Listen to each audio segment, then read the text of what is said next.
Hello friends, welcome to our YouTube channel study our life. तो friends, ये युक्ति का सार संग्रह है जो कि समान अध्ययन का बुक है और इसमें आपका 50,000 प्लस जो है वन लाइनर दिया हुआ है सब्जेक्ट वाइज। ठीक है, और ये एनसीईआरटी पैटर्न पर आधारित है। इसमें जो है आपका वन लाइनर फॉर्म में दिया हुआ ऑल सब्जेक्ट मिलेगा। यहाँ पे कंटेंट आप देख सकते हैं। और आज इस वीडियो के माध्यम से आपको हम करवाने वाले हैं हिस्ट्री को, एंशिएंट हिस्ट्री कंप्लीट करवा देंगे, प्राचीन भारत का 1 से लेके 14 तक का पेज को। क्योंकि अभी हम कोशिश करते तो आपको कंप्लीट हिस्ट्री इस वीडियो के माध्यम से प्रोवाइड कर देते। दृष्टि कुक का भी वीडियो जो है बायोलॉजी का आपका कंप्लीट हो चुका है। तो अभी मैं दूसरी जगह पे हूँ जहाँ पे मुझे वाईफाई अवेलेबल नहीं है, तो इतना लंबा वीडियो अपलोड करना वो नहीं हो पाएगा, इसकी वजह से नहीं अपलोड कर पाएंगे। तो 1 से 2 दिन में हम यहाँ से जाने के बाद आपको अपलोड कर देंगे।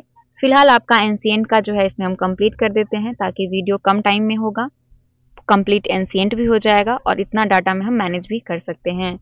तो उम्मीद करेंगे कि आप सभी लोग हमारी बातों को समझेंगे, हमें सपोर्ट करेंगे और वीडियो अगर पसंद आएगा तो लाइक करेंगे, चैनल को सब्सक्राइब भी करेंगे, वीडियो को शेयर भी करेंगे। तो चलिए फिलहाल स्टार्ट करते हैं हम प्राचीन भारत यानी एंशिएंट हिस्ट्री का। तो देख रहे हैं इसमें हम कि हड़प्पा सभ्यता का सर्वाधिक मान्यता प्राप्त काल 2500 ईस्वी पूर्व से 1750 ईस्वी पूर्व है।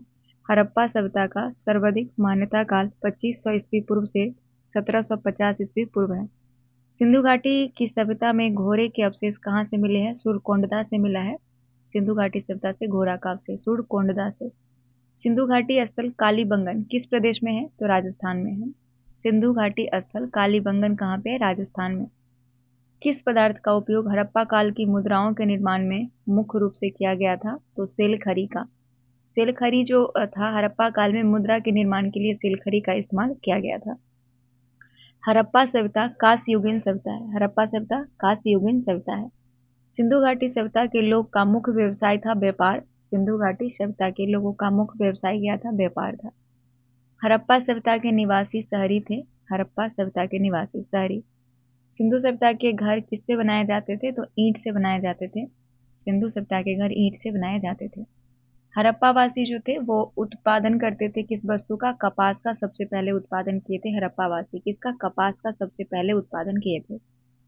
हड़प्पा सभ्यता का सर्वप्रथम खोजकर्ता दयाराम साहनी ने किया था। सबसे पहले 1921 में दयाराम साहनी ने हड़प्पा सभ्यता का खोज किया था। अगला है सिंधु सभ्यता का पतन नगर यानी बंदरगाह कौन था? तो लोथल। सिंधु सभ्यता का जो बंदरगाह था वो लोथल था। पैमानों की खोज ने यह सिद्ध कर दिया कि सिंधु घाटी के लोग माप और तौल से परिचित थे। यह खोज लोथल में हुई। पैमानों की खोज ने यह सिद्ध कर दिया कि सिंधु घाटी के लोग माप और तौल से परिचित थे। यह खोज लोथल में हुई थी। मोहनजोदड़ो को किस एक अन्य नाम से जाना जाता था? तो मोहनजोदड़ो को मृतकों का टीला के नाम से जाना जाता था। हड़प्पा सभ्यता का प्रचलित नाम सिंधु घाटी सभ्यता है। हड़प्पा सभ्यता का प्रचलित नाम सिंधु घाटी सभ्यता। कपास का उत्पादन सर्वप्रथम सिंधु क्षेत्र में हुआ, जिसे ग्रीक या यूनान के लोगों ने सिंडन नाम से पुकारा। कपास उत्पादन सर्वप्रथम सिंधु क्षेत्र में हुआ, जिसे ग्रीक या यूनान लोगों ने सिंडन नाम से पुकारा। सिंधु घाटी सभ्यता जानी जाती है अपने नगर नियोजन के लिए। सिंधु घाटी सभ्यता नगर नियोजन के लिए जानी जाती है। भारत में खोजा गया सबसे पहला पुराना शहर हड़प्पा था। भारत में चांदी की उपलब्धता के प्राचीनतम साक्ष्य मिले हैं हड़प्पा संस्कृति से। भारत में चांदी की उपलब्धता के प्राचीनतम साक्ष्य कहाँ से मिले हैं? हड़प्पा संस्कृति से। हड़प्पा में एक उन्नत जल प्रबंधन प्रणाली का पता चलता है धौलावीरा में। हड़प्पा में एक उन्नत जल प्रबंधन प्रणाली का पता चलता है धौलावीरा में। हड़प्पा सभ्यता का खोज 1921 में हुआ था। हड़प्पा के मिट्टी के बर्तनों पर सामान्यतः किस रंग का उपयोग हुआ था? तो लाल। हड़प्पा के मिट्टी के बर्तन में सामान्यतः लाल रंग का प्रयोग हुआ था। सिंधु घाटी सभ्यता की विकसित अवस्था में किस स्थल से घरों में कुएं के अवशेष मिले हैं? तो मोहनजोदड़ो से। सिंधु घाटी सभ्यता की विकसित अवस्था में मोहनजोदड़ो स्थल से घरों में कुओं के अवशेष मिले हैं। सिंधु घाटी सभ्यता को खोज निकालने में जिन दो भारतीयों का नाम जुड़ा है वो है दयाराम साहनी और राखालाल दास बनर्जी। सिंधु घाटी सभ्यता को खोज निकालने में दयाराम साहनी और राखालाल दास बनर्जी ये दो भारतीयों का नाम जुड़ा है। रंगपुर जहां हड़प्पा की समकालीन सभ्यता थी वो है सौराष्ट्र में। कहाँ पे? सौराष्ट्र में है रंगपुर। और हड़प्पा एवं मोहनजोदड़ो की पुरातात्विक खुदाई के प्रभारी सर जॉन मार्शल थे। जो हड़प्पा और मोहनजोदारो के जो पुरातात्विक खुदाई हुई थी उसके प्रभारी कौन थे? सर जॉन मार्शल थे। किस पशु की आकृति जो है वो मुहर पर मिली है, जिससे ज्ञात होता है कि सिंधु घाटी एवं मेसोपोटामिया की सभ्यता के मध्य व्यापारिक संबंध थे? तो वो है बैल। बैल की आकृति जो है वो मुहर पर मिली है और जिससे ये ज्ञात होता है कि जो सिंधु घाटी एवं मेसोपोटामिया की सभ्यता के मध्य व्यापारिक संबंध था। हड़प्पा के लोगों की सामाजिक पद्धति उचित समतावादी था। उचित समतावादी था। हड़प्पा के लोगों की सामाजिक पद्धति कैसी थी? उचित समतावादी। हड़प्पा सभ्यता के अंतर्गत हल से जोते गए खेत के साक्ष्य कालीबंगा से मिला है। हड़प्पा सभ्यता के अंतर्गत हल से जोते गए साक्ष्य कालीबंगा से मिला है। सैदव सभ्यता की ईंटों का अलंकरण कालीबंगा से मिला है। सैदव सभ्यता की ईंटों का अलंकरण कहाँ से? कालीबंगा से। मोहनजोदड़ो जो है वो सिंध में स्थित है। मोहनजोदड़ो कहाँ पे? सिंध में स्थित है। सिंधु सभ्यता में वृद्ध स्नानागार मोहनजोदड़ो में पाया जाता है। सिंधु सभ्यता में वृद्ध स्नानागार मोहनजोदड़ो में। हड़प्पा कालीन सभ्यता अभी तक किस धातु की प्राप्ति नहीं हुई है? तो हड़प्पा कालीन सभ्यता में अभी तक लोहा की प्राप्ति नहीं हुई है। किसकी? लोहा की। किस पशु के अवशेष सिंधु घाटी सभ्यता में प्राप्त नहीं हुई है? तो गाय। गाय के अवशेष सिंधु घाटी सभ्यता में नहीं था। स्वतंत्र उत्तर भारत में सबसे अधिक संख्या में हड़प्पा युगीन स्थल की खोज गुजरात प्रांत से हुई है। मतलब स्वतंत्रता उत्तर भारत में सबसे अधिक संख्या में हड़प्पा युगीन स्थल का खोज जो कहीं से हुआ है तो वो गुजरात प्रांत से प्राप्त हुआ है। किस हड़प्पा कालीन स्थल से नृत्य मुद्रा वाली स्त्री की कांस्य मूर्ति प्राप्त हुई है? तो मोहनजोदड़ो से। हड़प्पा कालीन स्थल मोहनजोदड़ो से नृत्य मुद्रा वाली स्त्री की कांस्य मूर्ति प्राप्त हुई है। अच्छा, कांस्य की अगर हम बात करें तो कांस्य किस चीज का मिश्र धातु है? आप लोग कमेंट करके बताइएगा। हड़प्पावासी किस धातु से परिचित नहीं थे? तो लोहा से हड़प्पावासी परिचित नहीं थे। किससे? लोहा से। किस हड़प्पा कालीन स्थल से युगल समाधान का साक्ष्य मिला है? तो लोथल। लोथल से युगल समाधान का साक्ष्य प्राप्त हुआ है। मानव समाज विलक्षण है क्योंकि वह मुख्यतः आश्रित है संस्कृति पे। मानव समाज जो है वो विलक्षण किस पे है? मुख्यतः सांस्कृतिक पे आधारित है। सिंधु सभ्यता संबंधित है आद्य ऐतिहासिक युग से। सिंधु सभ्यता आद्य ऐतिहासिक युग से संबंधित है। सिंधु घाटी की सभ्यता गैर आर्य थी क्योंकि नगरीय सभ्यता थी। जो सिंधु घाटी की जो सभ्यता थी वो गैर आर्य सभ्यता थी। क्यों? क्योंकि वो एक नगरीय सभ्यता थी। सिंधु घाटी सभ्यता को आर्य से पूर्व रखे जाने का महत्वपूर्ण कारक मृत भांड है। सिंधु घाटी की सभ्यता को आर्य से पूर्व रखे जाने का महत्वपूर्ण कारक मृत भांड है। सिंधु घाटी सांस्कृतिक वैदिक सभ्यता से भिन्न थी क्योंकि इसके पास विकसित शहरी जीवन की सुविधाएं थी। जो सिंधु घाटी संस्कृति जो था वो वैदिक सभ्यता से अलग था क्योंकि इसके पास विकसित शहरी जीवन की सुविधाएं थी। हड़प्पा संस्कृति की जानकारी का मुख्य स्रोत पुरातात्विक खुदाई है। हड़प्पा संस्कृति की जानकारी का मुख्य स्रोत पुरातात्विक खुदाई। सिंधु घाटी के निवासियों की सभ्यता को जानने का मूल स्रोत बर्तन, जेवर, हथियार और औजार है। सिंधु घाटी सभ्यता के निवासी की सभ्यता को जानने का मूल स्रोत क्या है? वहां पे पाए गए बर्तन, जेवर, हथियार और औजार। आगे है भारत में चांदी की उपलब्धता के प्राचीनतम साक्ष्य हड़प्पा संस्कृति में मिलते हैं। भारत में चांदी की उपलब्धता का प्राचीनतम साक्ष्य हड़प्पा संस्कृति में मिलते हैं। हड़प्पा में मिट्टी के बर्तन पर सामान्यतः लाल रंग का उपयोग किया गया है। हड़प्पा में मिट्टी के बर्तन का उपयोग लाल रंग का। मूर्ति पूजा का आरंभ पूर्व आर्य है। मूर्ति पूजा का आरंभ कब से माना जाता है? पूर्व आर्य। विशाल स्नानागार किस पुरातत्व स्थल में पाया गया है? तो मोहनजोदड़ो से विशाल स्नानागार जो है वो प्राप्त हुआ है। कहाँ से? मोहनजोदड़ो से। हड़प्पा सभ्यता स्थल लोथल कहाँ स्थित है? तो लोथल गुजरात में स्थित है जो कि एक हड़प्पा सभ्यता स्थल है। धौलावीरा किस राज्य में स्थित है? गुजरात में है। धौलावीरा गुजरात में। कौन सा हड़प्पा नगर ये 3 भागों में विभक्त है? तो वो धौलावीरा एकमात्र हड़प्पा नगर है जो 3 भाग में विभक्त है। अब हम देखेंगे वैदिक सभ्यता। पूर्व वैदिक या ऋग वैदिक संस्कृति का काल किसे माना जाता है? तो 1500 ईस्वी पूर्व से लेके 1000 ईस्वी पूर्व जो है आपका ऋग्वैदिक संस्कृति का काल माना जाता है। इसी को पूर्व वैदिक काल भी कहते हैं। 1500 ईस्वी पूर्व से 1000 ईस्वी पूर्व। उत्तर वैदिक संस्कृति का काल 1000 ईस्वी से 600 ईस्वी पूर्व है। उत्तर वैदिक संस्कृति का काल 1000 से 600 ईस्वी। आर्य शब्द का अर्थ होता है श्रेष्ठ या कुलीन। श्रेष्ठ मतलब होता है बड़ा या फिर कुलीन। आर्य शब्द का अर्थ है। किस फसल का ज्ञान वैदिक काल के लोग में नहीं था? तो तंबाकू। तंबाकू का ज्ञान वैदिक काल के लोगों में नहीं था। उत्तर वैदिक काल के वेद विरोधी और ब्राह्मण विरोधी धार्मिक अध्यापकों को श्रमण कहा जाता था।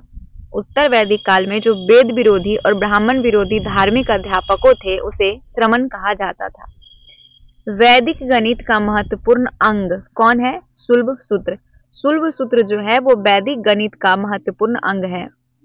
किस वेद में प्राचीन वैदिक युग की संस्कृति के बारे में सूचना दी गई है? तो ऋग्वेद, जो कि सबसे प्राचीन वेद है ऋग्वेद, और इसी में जो है प्राचीन वैदिक युग संस्कृति के बारे में सूचना दी गई है वो है एकमात्र वेद ऋग्वेद।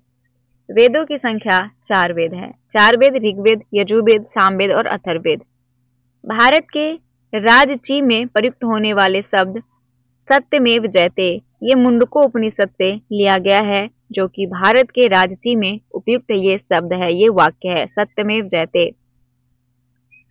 ऋग्वेद आर्यों का मुख्य व्यवसाय पशुपालन था।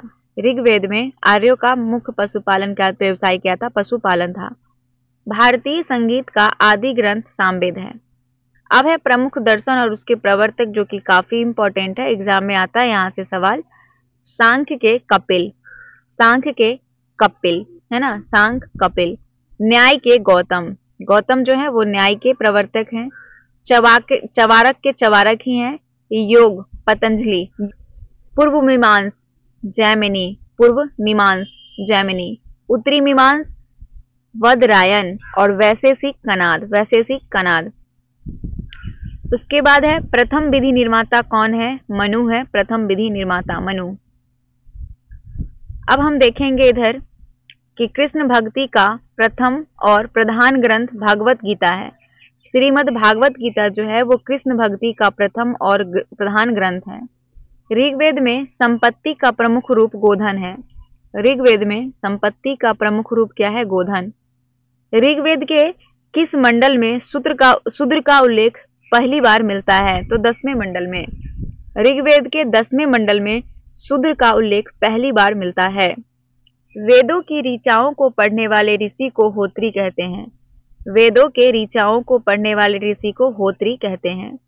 ऋग्वेद का संबंध ईश्वर की महिमा से है। ऋग्वेद का संबंध ईश्वर की महिमा से। ऋग्वेद में कुल मंडल की संख्या 10 है। ऋग्वेद में 10 मंडल हैं। ऋग्वेद में कुल सूक्तियां पूछे तो 1028 सूक्तियां हैं।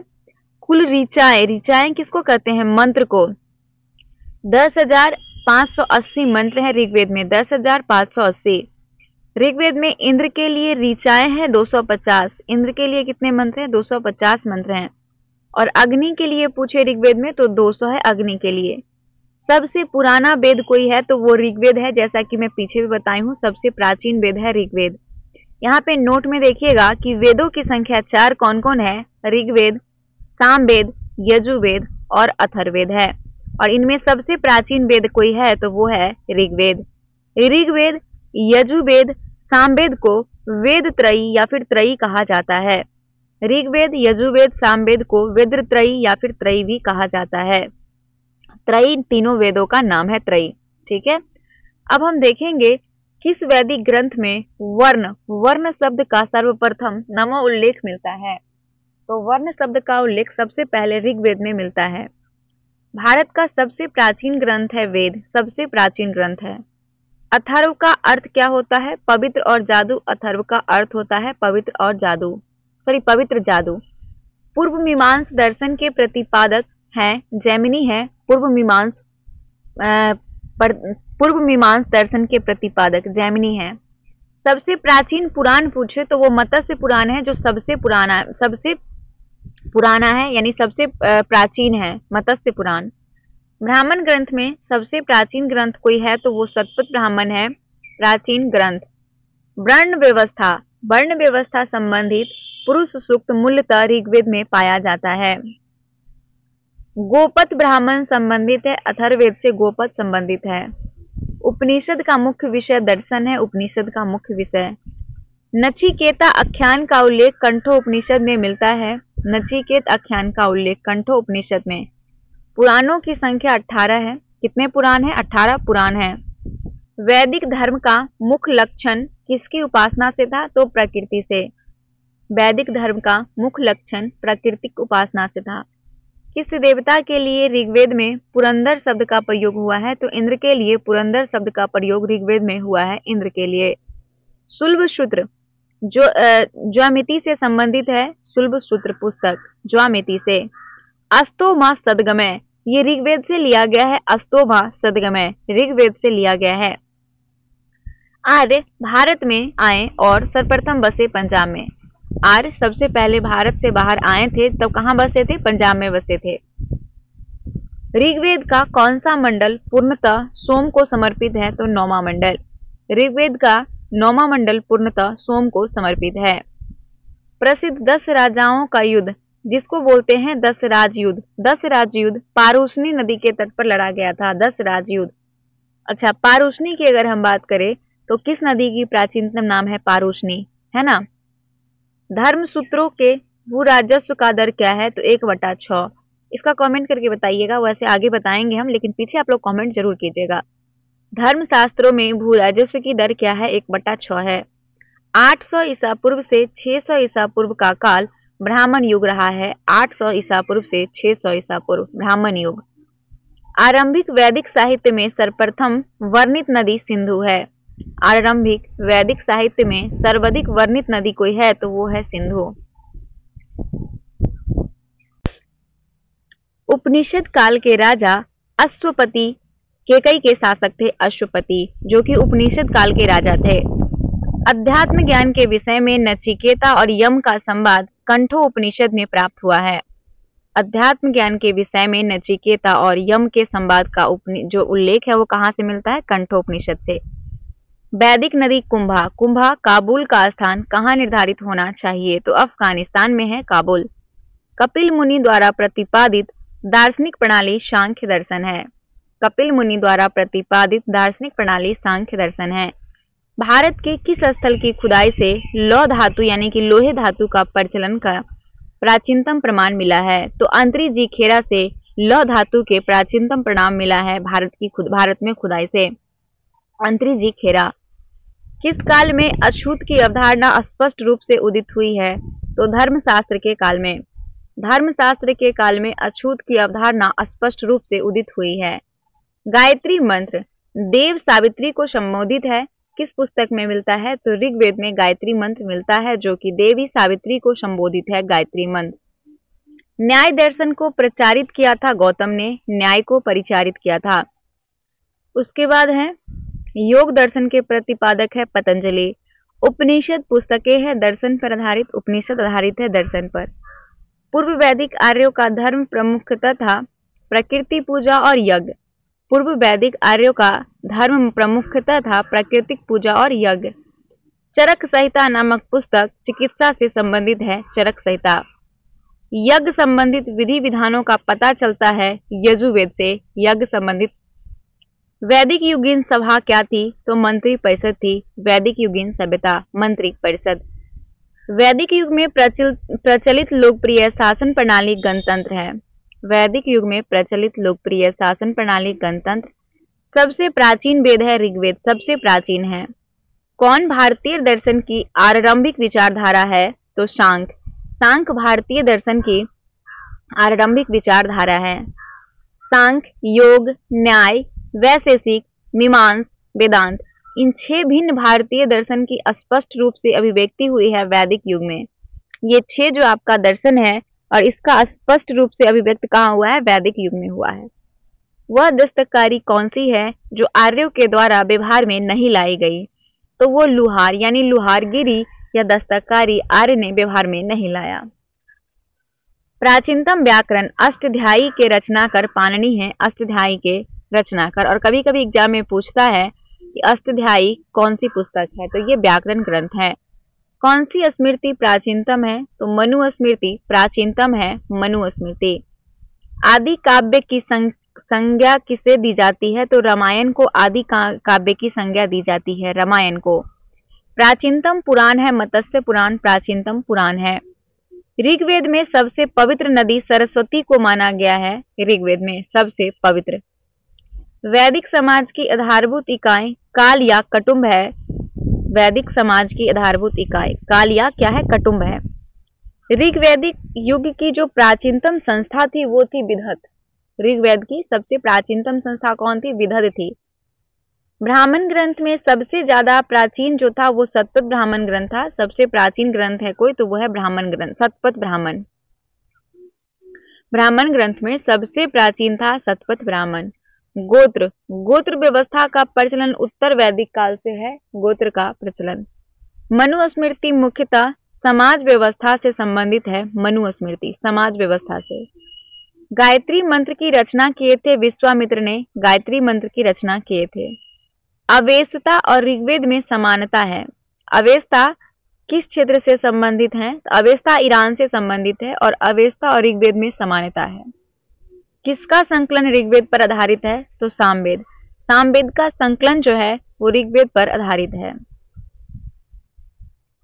किस वेद में जादुई माया वंशीकरण यानी मैजिकल चार्म्स एंड स्पेल्स का वर्णन है? तो वो है अथर्ववेद में। अथर्ववेद में वेद जादुई माया और वंशीकरण जो है ये वर्णित है। आर्य शब्द इंगित करता है निर्जाति समूह को, आर्य इंगित करता है। प्राचीनतम विवाह संस्कार का वर्णन करने वाला विवाह सूक्त ऋग्वेद पाया जाता है। प्राचीनतम विवाह संस्कार का वर्णन करने वाला विवाह सूक्त ऋग्वेद में पाया जाता है। ऋग्वेद में अघन्य बद्ध योग्य नहीं है शब्द का प्रयोग गाय के लिए किया गया है।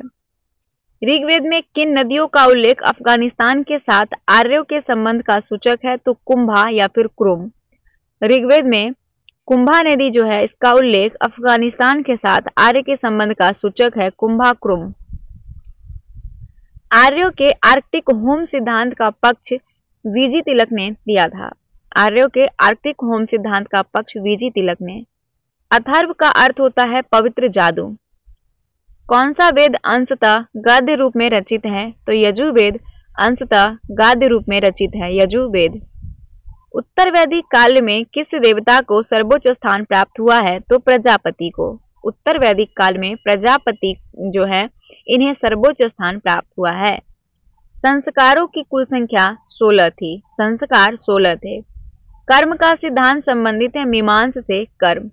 अब तीसरा टॉपिक है आपका बौद्ध एवं जैन धर्म से संबंधित। गौतम बुद्ध का जन्म 563 ईस्वी पूर्व हुआ था। गौतम बुद्ध का जन्म, गौतम बुद्ध का जन्म लुम्बिनी में हुआ था। कहाँ हुआ था? लुम्बिनी वर्तमान नेपाल में है, यहाँ पे इनका जन्म हुआ था। वह आद्य बौद्धिक साहित्य जो बुद्ध के विभिन्न जन्मों की कथाओं के विषय में है उसे जातक कहते हैं। क्या कहते हैं? जातक। त्रिपिटक धर्म ग्रंथ है बौद्धों का, त्रिपिटक बौद्ध ग्रंथ है। बुद्ध ने किस स्थान पर महापरिनिर्वाण यानी कि मृत्यु प्राप्त किया था? तो कुशीनगर। कुशीनगर में जो है महात्मा बुद्ध का मृत्यु हुआ था, महापरिनिर्वाण उसको कहते हैं। भारत में सबसे प्राचीन विहार, विहार नालंदा में। कहाँ पे? विहार नालंदा में। बुद्ध की मृत्यु के बाद प्रथम बौद्ध संगति की अध्यक्षता महाकश्यप ने की थी। जब बुद्ध की मृत्यु हो गई थी तो उसके बाद पहली बौद्ध संगति की अध्यक्षता महाकश्यप ने की थी। नागा अर्जुन बौद्ध दार्शनिक थे, नागा अर्जुन। किस नगर में प्रथम बौद्ध संगति यानी सभा आयोजित की गई थी? तो राजगृह में पहली बौद्ध संगति आयोजित की गई थी, राजगृह में। अष्टांगी मार्ग की संकल्पना अंग है धर्म चक्र परिवर्तन सूत के विषय वस्तु का। अष्टांगी मार्ग की संकल्पना अंग है धर्म चक्र परिवर्तन सूत के विषय वस्तु का। मिलिंदोपनो राजा मिलिंद और किस बौद्ध भिक्षु के मध्य संवाद के रूप में है? तो नागसेन। मिलिंदोपनो जो है ये राजा मिलिंद और नागसेन के संवाद का जो है ये पुस्तक है मिलिंदोपनो। महायान बौद्ध धर्म में बोधिसत्व अवलोकितेश्वर को किस नाम से जानते हैं? तो पदमपनी। महायान बौद्ध धर्म में बोधिसत्व में अवलोकितेश्वर और पदमपनी को जो है पदमपनी के नाम से जानते हैं। बौद्ध धर्म तथा जैन धर्म दोनों ही विश्वास करते हैं कर्म तथा पुनर्जन्म के सिद्धांत। सही है, जो बौद्ध धर्म है और जैन धर्म दोनों ही कर्म और पुनर्जन्म के सिद्धांत पर विश्वास करते हैं। कनिष्क के शासनकाल में चतुर्थ बौद्ध संगति जो कि कुंडलवन कश्मीर में आयोजित किया गया था, एकमात्र बिहार से बाहर था, जो कि कनिष्क के शासनकाल में चौथी बौद्ध संगति हुई थी कुंडलवन कश्मीर में। तृतीय बौद्ध संगति आयोजित हुआ था पाटलिपुत्र में। तृतीया। अब है बुद्ध के जीवन से जुड़े प्रतीक। हाथी। हाथी जो था वो बुद्ध के गर्भ में आने का प्रतीक था। हाथी। कमल जन्म का प्रतीक था। कमल जो था वो गौतम बुद्ध के जन्म का प्रतीक था। सांड यौवन का प्रतीक था। सांड यौवन का। घोड़ा। घोड़ा उनका गृह त्याग, ग्रह नहीं गृह होगा, गृह त्याग का प्रतीक था घोड़ा। पीपल ज्ञान का प्रतीक है। पीपल। शेर समृद्धि का प्रतीक है। शेर समृद्धि का। पद चिन्ह जो था वो निर्वाण का प्रतीक है। पद चिन्ह। और स्तूप इनके मृत्यु का प्रतीक है। स्तूप। गौतम बुद्ध का गुरु अलार कलाम थे। गौतम बुद्ध के गुरु थे अलार कलाम। बुद्ध में वैराग्य भावना किन 4 दृश्य के कारण बलवती थी? तो बूढ़ा, रोगी, लाश और सन्यासी। बुद्ध में वैराग्य की भावना इस 4 दृश्य को देखने के बाद पनपी थी। बूढ़ा, रोगी, लाश और सन्यासी। बुद्ध ने सर्वाधिक उपदेश श्रावस्ती में दिए थे। बुद्ध ने सर्वाधिक उपदेश कहाँ? श्रावस्ती में दिए थे। बौद्ध शिक्षा का केंद्र विक्रमशिला है। बौद्ध शिक्षा का केंद्र विक्रमशिला। भारत में सबसे बड़ा बौद्ध स्तूप है तो वो है सांची, सबसे बड़ा बौद्ध स्तूप। किस शासक ने बौद्धों के लिए विख्यात विक्रमशिला विश्वविद्यालय की स्थापना की? तो धर्मपाल ने। धर्मपाल ने बौद्ध के लिए विख्यात विक्रमशिला विश्वविद्यालय की स्थापना किया था। किसके द्वारा तृतीय बौद्ध संगति का संरक्षण प्रदान किया गया? तो अशोक द्वारा। अशोक के द्वारा तृतीय बौद्ध संगति को संरक्षण प्रदान किया गया। बौद्ध ग्रंथ पिटकों के रचनाकर किस भाषा में की गई है? तो पाली भाषा में। बौद्ध ग्रंथ पिटकों की रचना पाली भाषा में की गई है। कश्मीर में कनिष्क के शासनकाल में जो बौद्ध संगति आयोजित हुई थी उसकी अध्यक्षता वसुमित्र ने की थी। कश्मीर में कनिष्क के शासनकाल में जो बौद्ध संगति हुई थी उसकी अध्यक्षता वसुमित्र ने की थी। मठ, मंदिर और स्तूप ये बौद्ध धर्म से संबंधित है। मठ, मंदिर और स्तूप बौद्ध धर्म से। बौद्ध धर्म और जैन धर्म दोनों के उपदेश किसके शासनकाल में दिए गए थे? तो बिंबिसार के शासनकाल में। बौद्ध धर्म और जैन धर्म दोनों के जो उपदेश थे वो बिंबिसार के शासनकाल में दिए गए थे। गौतम बुद्ध ने अपना प्रथम उपदेश सारनाथ में दिया था। बौद्ध धर्म ग्रहण करने वाली पहली महिला महाप्रजापति गौतमी थी, जो इनकी खुद की मौसी थी, है ना। बौद्ध धर्म ग्रहण करने वाली पहली महिला महाप्रजापति गौतमी थी। बोध गया स्थित है बिहार में। जातक किसका ग्रंथ है? तो जातक बौद्ध का ग्रंथ है। जातक बौद्धों का। सिद्धार्थ यानी बुद्ध को ज्ञान प्राप्ति बोध गया में हुई थी। ज्ञान प्राप्ति। सारनाथ में बुद्ध का प्रथम प्रवचन धर्म चक्र परिवर्तन कहलाता है। सारनाथ में बुद्ध का प्रथम प्रवचन जो है उसे धर्म चक्र परिवर्तन कहते हैं। बौद्ध धर्म ने समाज के किन वर्गों पर महत्वपूर्ण प्रभाव डाला? तो महिला और शूद्र पर। बौद्ध धर्म ने समाज के महिला और शूद्र वर्ग पर सबसे महत्वपूर्ण प्रभाव डाला। बुद्ध के गृह त्याग का प्रतीक घोड़ा है। घोड़ा बुद्ध का गृह त्याग का प्रतीक था। गौतम बुद्ध द्वारा भिक्षु संघ की स्थापना कपिलवस्तु में की गई थी। कपिलवस्तु में।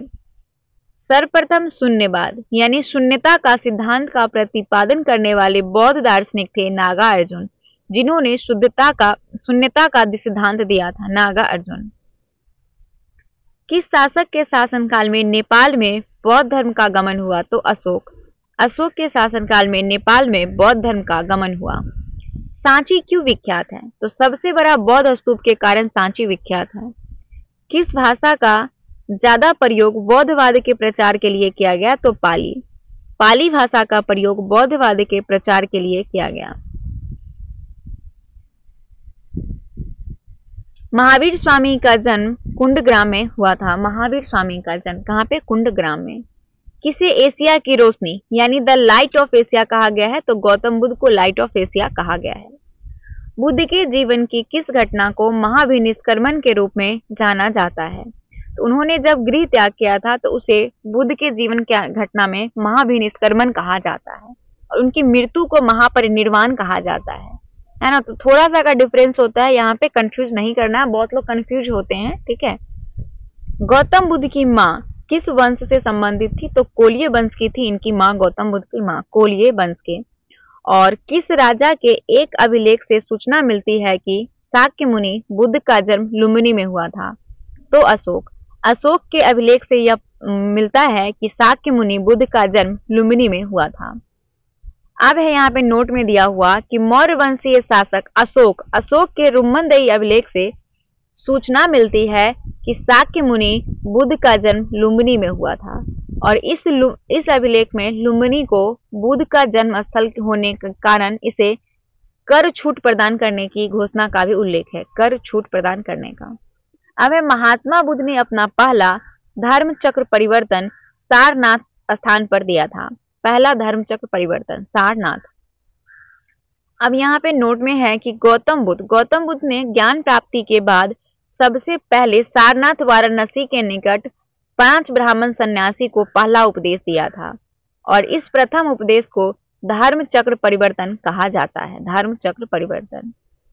अब है बुद्ध ने सर्वाधिक उपदेश दिए हैं श्रावस्ती में, सबसे ज्यादा उपदेश, और पहला सारनाथ में। महावीर का जन्म किस क्षत्रिय गोत्र में हुआ था? तो जांत्रिक। महावीर का जन्म क्षत्रिय गोत्र जांत्रिक में हुआ था। महावीर की माता का नाम तिरसला है। महावीर के माता का नाम तिरसला। महावीर का मूल नाम था वर्धमान। महावीर का मूल नाम था वर्धमान। महावीर की मृत्यु कहाँ हुई थी? पावापुरी में इनकी मृत्यु हो गई थी। जैनियों के पहले तीर्थंकर थे ऋषभदेव। जैनियों के पहले तीर्थंकर थे ऋषभदेव। जैन परंपरा के अनुसार जैन धर्म में कुल 24 तीर्थंकर हुए। जैन धर्म में, जैन परंपरा के अनुसार महावीर जो थे वो 24वें तीर्थंकर हुए थे, महावीर। जैन दर्शन के अनुसार सृष्टि की रचना का पालन पोषण सार्वभौमिक सत्य से हुआ है। सार्वभौमिक सत्य से हुआ है सृष्टि की रचना का पालन पोषण। जैन समुदाय में प्रथम विभाजन के श्वेतांबर संप्रदाय के संस्थापक स्थूलभद्र थे। जैन समुदाय में प्रथम विभाजन के श्वेतांबर संप्रदाय के संस्थापक स्थूलभद्र थे। जैन तीर्थंकर पार्श्वनाथ द्वारा प्रतिपादित 4 महावर्तों में महावीर स्वामी ने 5वें महावर्त के रूप में ब्रह्मचर्य को जोड़ा था। 5वां महावर्त महावीर स्वामी के द्वारा जोड़ा गया था, वो था ब्रह्मचर्य। भगवान महावीर का प्रथम शिष्य जामली था। भगवान महावीर का पहला शिष्य जामली। त्रिरत्न सिद्धांत, सम्यक धारणा, सम्यक चरित्र, सम्यक ज्ञान, ये जैन धर्म की महिमा है। जैन धर्म की। दिलवारा के जैन मंदिर का निर्माण चालुक्य और सोलंकियों ने करवाया था। दिलवारा के जैन मंदिर जो कि राजस्थान में है ना। त्यागवाद का सिद्धांत है जैन धर्म का। त्यागवाद सिद्धांत है जैन धर्म का। कौन सबसे पूर्वकालिक जैन ग्रंथ कहलाता है? तो वो आगम ही है। 14 पूर्व जैन ग्रंथ जो आगम है उसी को कहा जाता है। यहाँ पे छूट गया है। जैन साहित्य को आगम कहते हैं। जैन साहित्य को आगम कहते हैं। जैन ग्रंथ कल्पसूत्र के रचयिता भद्रबाहु है, जो कि जैन ग्रंथ है कल्पसूत्र, इसके रचयिता भद्रबाहु है। अनेकतावाद किसका क्रोर यानी केंद्रीय सिद्धांत एवं दर्शन है? तो जैन मत का। अनेकतावाद जैन मत का सिद्धांत एवं दर्शन है। महान धार्मिक घटना महामस्त अभिषेक किससे संबंधित है और किसके लिए की जाती है? तो बाहुबली के लिए। महान धार्मिक घटना महामस्त अभिषेक जो है वो बाहुबली के लिए की जाती है। प्रथम जैन महासभा का आयोजन पाटलिपुत्र में किया गया था। पहली जैन महासभा का आयोजन। द्वितीय जैन महासभा का आयोजन बल्लभी कहाँ है? गुजरात में। जैन साहित्य का संकलन जो है वो प्राकृत व अर्धमगधी में लिखा हुआ है। जैन साहित्य का संकलन किस भाषा या लिपि में है? प्राकृत व अर्धमगधी में। कौन बुद्ध के जीवन काल में ही संघ प्रमुख होना चाहता है? तो देवदत्त। बुद्ध के जीवन काल में संघ प्रमुख होना चाहता था देवदत्त। देवदत्त जो था वो बुद्ध के जीवन काल में ही संघ का प्रमुख होना चाहता था। हेलियोडोरस का वेशनगर अभिलेख केवल वासुदेव से संदर्भित है। हेलियोडोरस का वेशनगर। आजीवक संप्रदाय के संस्थापक मखलीपुत्र गोशाल हैं। मखली गोशाल जो है आजीवक संप्रदाय के संस्थापक हैं। भागवत संप्रदाय के विकास में किसका योगदान अत्यधिक था? तो हिंद यूनानी का। भागवत संप्रदाय में हिंद यूनानी का योगदान अत्यधिक था। वासुदेव कृष्ण की पूजा सर्वप्रथम सातवंतों ने किया था। सातवंतों ने वासुदेव कृष्ण की पूजा सबसे पहले की थी। प्राचीनतम विश्वविद्यालय नालंदा है। अब हम महाजनपद को देखेंगे। पाली ग्रंथ में गांव के मुखिया को भोजक या फिर ग्राम भोजक कहते थे। पाली ग्रंथ में उज्जैन का प्राचीनतम नाम अवंतिका है। उज्जैन का नंद वंश के संस्थापक महापद्म नंद है। प्राचीन भारत में पहला विदेशी आक्रमण ईरानियों के द्वारा किया गया था। प्राचीन भारत का पहला विदेशी आक्रमण ईरानियों के द्वारा। सिकंदर ने भारत पर 326 ईस्वी पूर्व आक्रमण किया था। सिकंदर। हर्यक वंश के शासक को कुनिक अजातशत्रु को कहा जाता है। हर्यक वंश के शासक कुनिक कहा गया है अजातशत्रु को। किस शासक ने गंगा एवं सोन नदी के संगम पर पाटलिपुत्र नामक नगर की स्थापना की? तो उदाइन। उदाइन जो है इसने गंगा और सोन नदी के संगम पर पाटलिपुत्र नामक नगर की स्थापना की।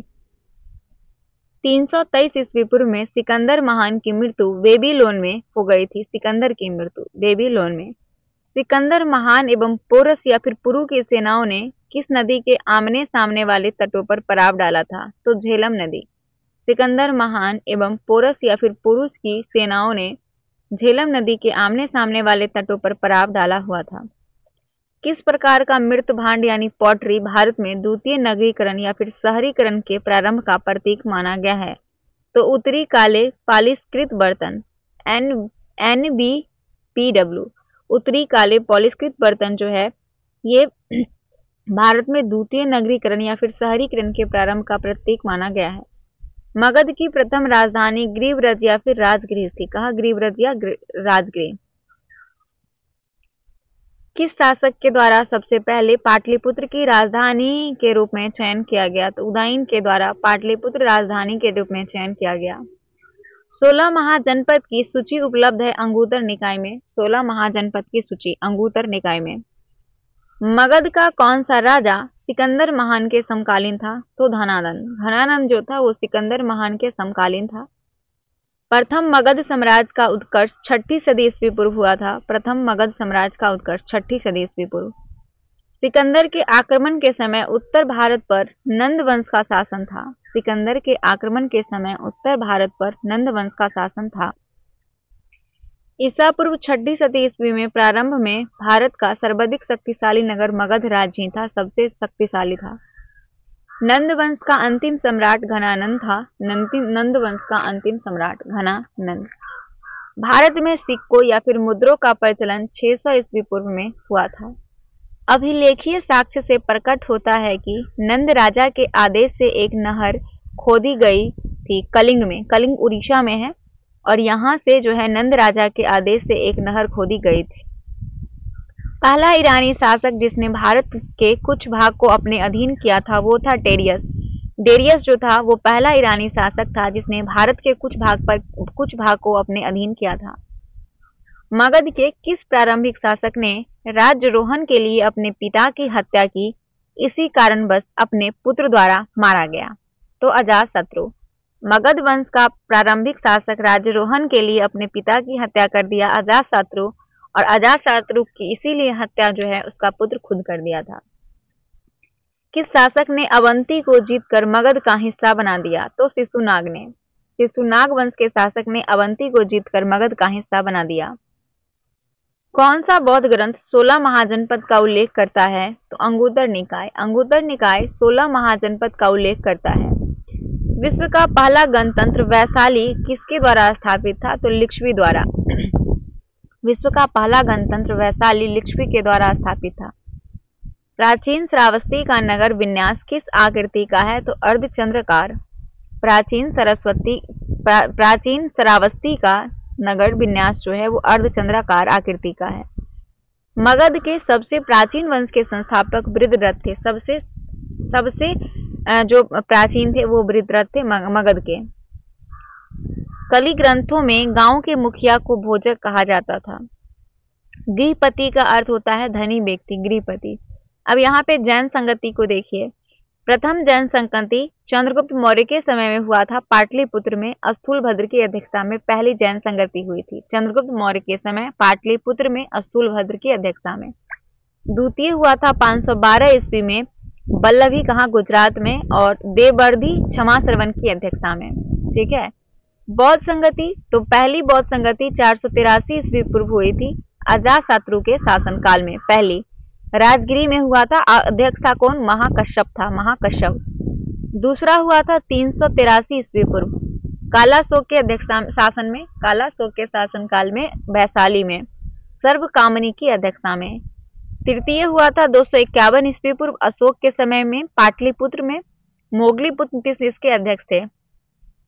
और चौथा पहली सदी में हुआ था, प्रथम सदी ईस्वी पूर्व कनिष्क के समय, कुंडलवन कश्मीर में वसुमित्र की अध्यक्षता में, वसुमित्र की अध्यक्षता में। अब यहाँ पे हम 16 महाजनपद को पढ़ेंगे और इसकी विशेषता को भी पढ़ेंगे। ठीक है। तो सबसे पहले 16 महाजनपद में मगध।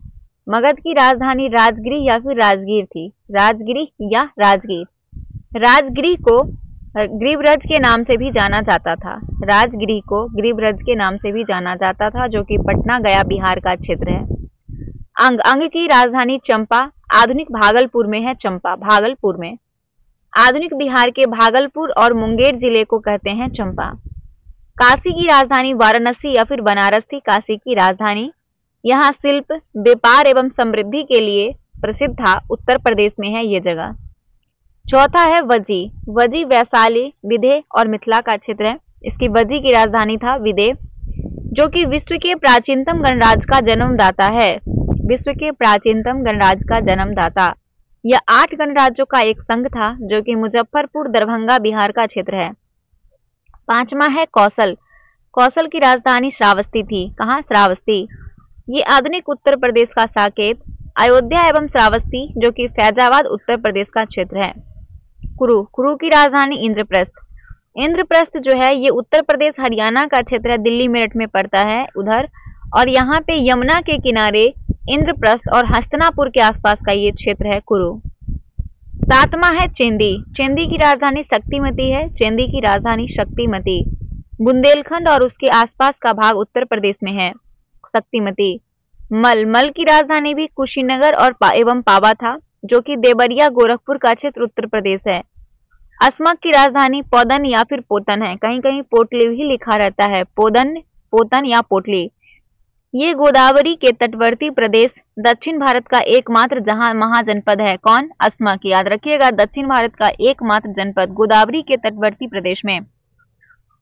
वत्स। वत्स की राजधानी कौशाम्बी या फिर कौशम। ये प्रयाग इलाहाबाद का क्षेत्र है उत्तर प्रदेश में। 11वां है पंचाल। पंचाल की राजधानी अहि क्षेत्र है। पंचाल की राजधानी अहि क्षेत्र। काम्पिल्य भी। ये रुहेलखंड के पास बरेली, बदायूं, फर्रुखाबाद, ये भी उत्तर प्रदेश में ही है। मत्स्य की राजधानी विराटनगर, जयपुर में। ये राजस्थान के अलवर, भरतपुर एवं जयपुर का क्षेत्र है मत्स्य। 13वां है अवंती। अवंती की राजधानी उज्जैनी या महेशमती है। ये मालवा के आसपास का क्षेत्र है मध्य प्रदेश में अवंती। गंधार की राजधानी तक्षशिला या फिर पुष्कलावती है। पुष्कलावती। तक्षशिला या पुष्कलावती। ये आधुनिक अफगानिस्तान का पूर्वी भाग है गंधार। सूरसेन की राजधानी मथुरा। ये मथुरा उत्तर प्रदेश में है।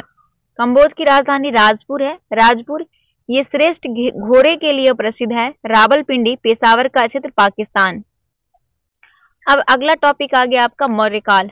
322 ईस्वी पूर्व से लेके 185 ईस्वी पूर्व तक मौर्यकाल था। मौर्यकाल में बात करें, मौर्य साम्राज्य की स्थापना चंद्रगुप्त मौर्य ने किया था। मौर्य वंश का स्थापना चंद्रगुप्त मौर्य ने। मौर्य साम्राज्य में प्रचलित मुद्रा का नाम पन है। क्या है? मुद्रा पन। अशोक का उत्तराधिकारी कुणाल था। अशोक का उत्तराधिकारी कुणाल। मुद्रा राक्षस के लेखक विशाखदत्त है। वह व्यक्ति कौन है जिसका नाम देवान प्रियदर्शी है? तो वो मौर्य सम्राट अशोक। अशोक को देवान प्रियदर्शी कहा गया है। कौटिल्य या चाणक्य जो हैं ये चंद्रगुप्त मौर्य के प्रधानमंत्री थे। कौटिल्य या चाणक्य। कलिंग विजय के उपरांत अशोक महान ने बौद्ध धर्म को अंगीकार कर लिया था। अशोक ने चंद्रगुप्त के शासन विस्तार में किसने मुख्य रूप से मदद की थी? तो चाणक्य ने। चंद्रगुप्त के शासन विस्तार में मुख्य रूप से जो मदद किया था वो चाणक्य ने। सांची किस किला व मूर्ति कला का निरूपण करता है? तो बौद्ध का। सांची जो है वो बौद्ध मूर्ति कला का निरूपण करता है। सम्राट अशोक की वह पत्नी कौन थी जिसने उनको प्रभावित किया था? तो कारुबाकी थी। सम्राट अशोक की पत्नी कारुबाकी जो थी वो जिसने उसको प्रभावित किया था। अशोक ने अपने सभी अभिलेखों में एक रूपता से किस प्राकृत का प्रयोग किया है? तो मगधी का प्रयोग किया है अशोक ने, मगधी का। बिंदुसार ने विद्रोहियों को कुचलने के लिए अशोक को तक्षशिला भेजा था। बिंदुसार ने। मेगास्थनीज ने भारतीय समाज को 7 श्रेणियों में विभाजित किया है। मेगास्थनीज ने। कौटिल्य के अर्थशास्त्र में किस पहलू पर प्रकाश डाला गया है? तो राजनीतिक नीतियां। कौटिल्य के अर्थशास्त्र में राजनीतिक नीतियों की पहलू पर प्रकाश डाला गया है। सांची का स्तूप बनवाया था अशोक ने। सांची का स्तूप। सांची के स्तूप का निर्माण अशोक ने करवाया था। स्थापत्य कला के दृष्टिकोण से सांची के स्तूप को सर्वश्रेष्ठ माना गया है। स्थापत्य कला के दृष्टिकोण से। सांची मध्य प्रदेश के रायसेन जिले में स्थित है। सांची। पाटलिपुत्र को किस शासक ने सर्वप्रथम अपनी राजधानी बनाया? तो चंद्रगुप्त मौर्य ने। चंद्रगुप्त मौर्य ने पाटलिपुत्र को सबसे पहले अपनी राजधानी बनाया। पाटलिपुत्र में स्थित चंद्रगुप्त का महल मुख्यतः लकड़ी का बना था। किसका? लकड़ी का। बराबर जो कि गया जिला में है, बराबर की गुफाएं का उपयोग ये जो है आजीवकों के आश्रय गृह के रूप में किया गया था। बराबर की गुफा कहाँ पे है? गया जिला में। किस अभिलेख से यह साबित होता है कि चंद्रगुप्त का प्रभाव पश्चिम भारत तक फैला हुआ था? रुद्रदामन के जूनागढ़ अभिलेख से। रुद्रदामन के जूनागढ़ अभिलेख से यह साबित होता है कि जो चंद्रगुप्त मौर्य का प्रभाव पश्चिम भारत पर था। केवल वह स्तंभ जिसमें अशोक ने स्वयं को मगध का सम्राट बताया है वो है भारहु स्तंभ। भारहु स्तंभ जो है वो जिससे पता चलता है कि अशोक ने स्वयं को मगध का सम्राट बताया है, भारहु स्तंभ से। अर्थशास्त्र का लेख समकालीन था चंद्रगुप्त का। नंद वंश के पश्चात मगध पर किस राजवंश ने शासन किया था? तो मौर्य ने। नंद वंश के पश्चात मगध पर जो किया था वो था मौर्य राजवंश ने शासन किया था। नंद वंश के बाद मौर्य ने। मौर्य काल में शिक्षा का सर्वाधिक प्रसिद्ध केंद्र कोई था? तो वो था तक्षशिला। मौर्य काल में। मेगास्थनीज की पुस्तक का नाम इंडिका है। जिसके ग्रंथ में चंद्रगुप्त मौर्य का विशिष्ट रूप से वर्णन है वो है विशाखदत्त। विशाखदत्त के ग्रंथ में चंद्रगुप्त मौर्य के विशिष्ट रूप से वर्णन किया गया है। वह स्रोत जिसमें पाटलिपुत्र के प्रशासन का वर्णन उपलब्ध है वो है इंडिका। इंडिका में पाटलिपुत्र के प्रशासन का वर्णन जो है वो उपलब्ध है। अशोक के शिलालेखों में प्रयुक्त भाषा प्राकृत है। अशोक के शिलालेख में प्राकृत भाषा प्रयुक्त है। प्रथम भारतीय साम्राज्य किसके द्वारा स्थापित किया गया था? तो चंद्रगुप्त मौर्य के द्वारा प्रथम भारतीय साम्राज्य स्थापित किया गया था।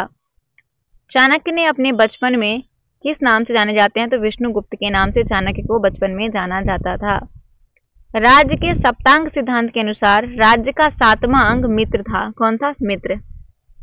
किसके शासनकाल में डिमेकस भारत आया था? तो बिंदुसार के शासनकाल में डिमेकस भारत आया था। किस प्राचीन नगर के अवशेष कुम्हरार स्थल से प्राप्त हुआ है? तो पाटलिपुत्र से जो है कुम्हरार स्थल प्राप्त हुआ है। कुलंदी बाग प्राचीन स्थान है पाटलिपुत्र का।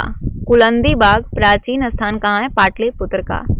किसने सहिष्णुता, उदारता और करुणा के त्रिविधि आधार पर राजधर्म की स्थापना की? तो अशोक ने सहिष्णुता, उदारता और करुणा के त्रिविधि के आधार पर राजधर्म की स्थापना की।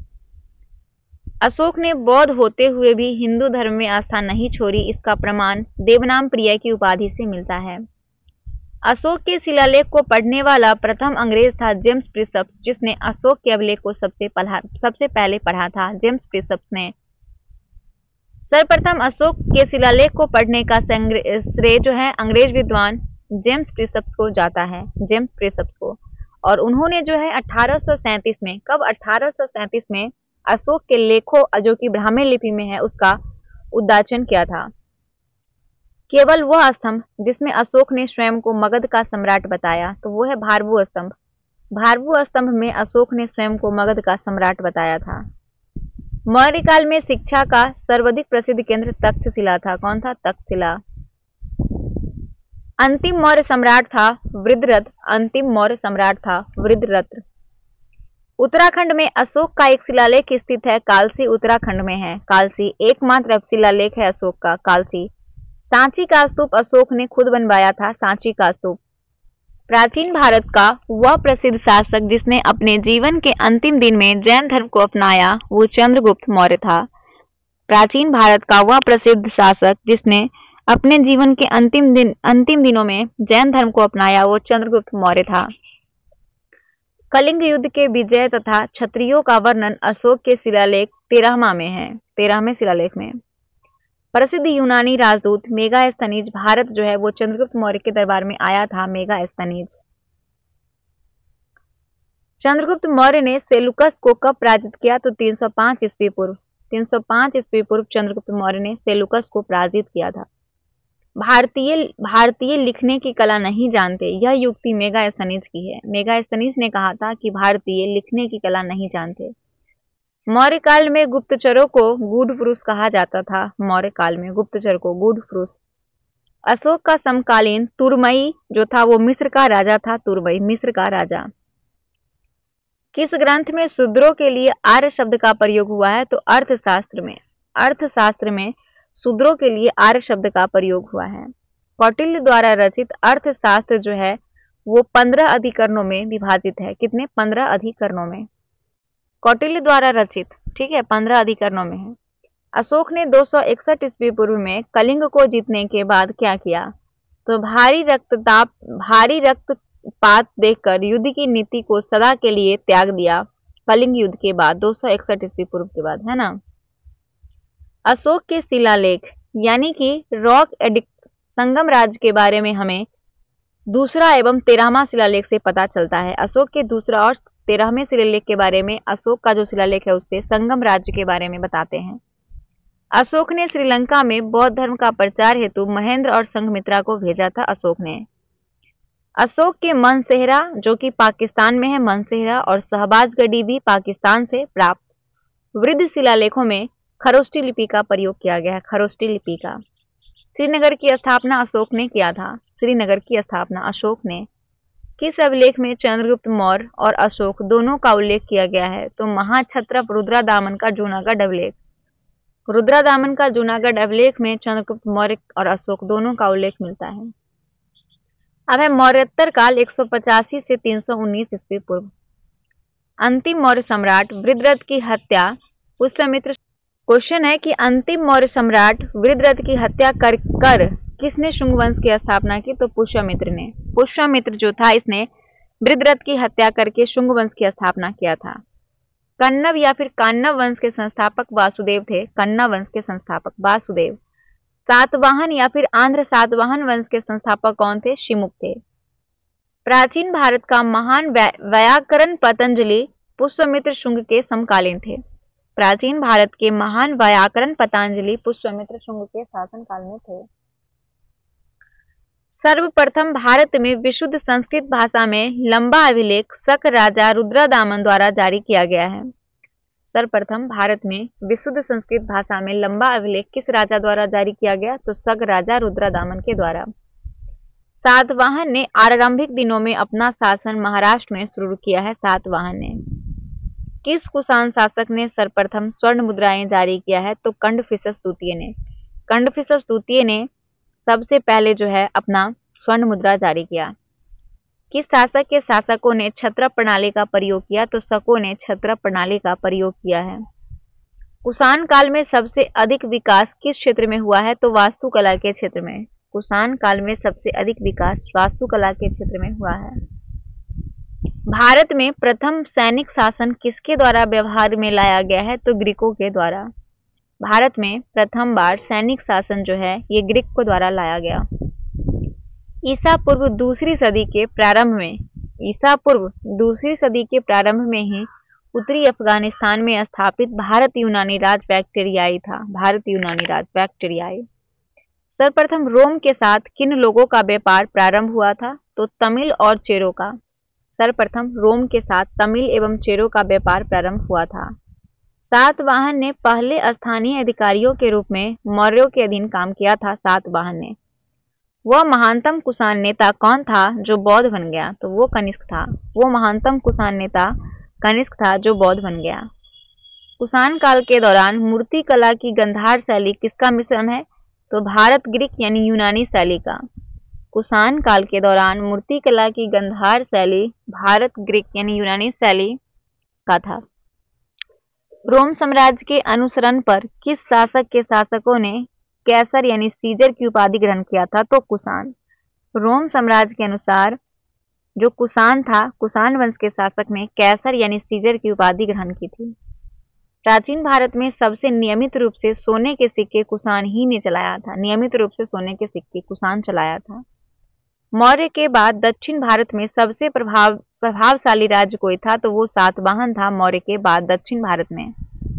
बुद्ध की खरी प्रतिमा किस काल में बनाई गई थी? तो कुषाण काल में। बुद्ध की खरी प्रतिमा कुषाण के काल में बनाई गई थी। शुंग वंश के बाद भारत पर राज किया था कन्नव ने। शुंग वंश के बाद किस चीनी जनरल ने कनिष्क को हराया? तो पेन चाओ ने। पेन चाओ चीनी जनरल था जिसने कनिष्क को हराया था।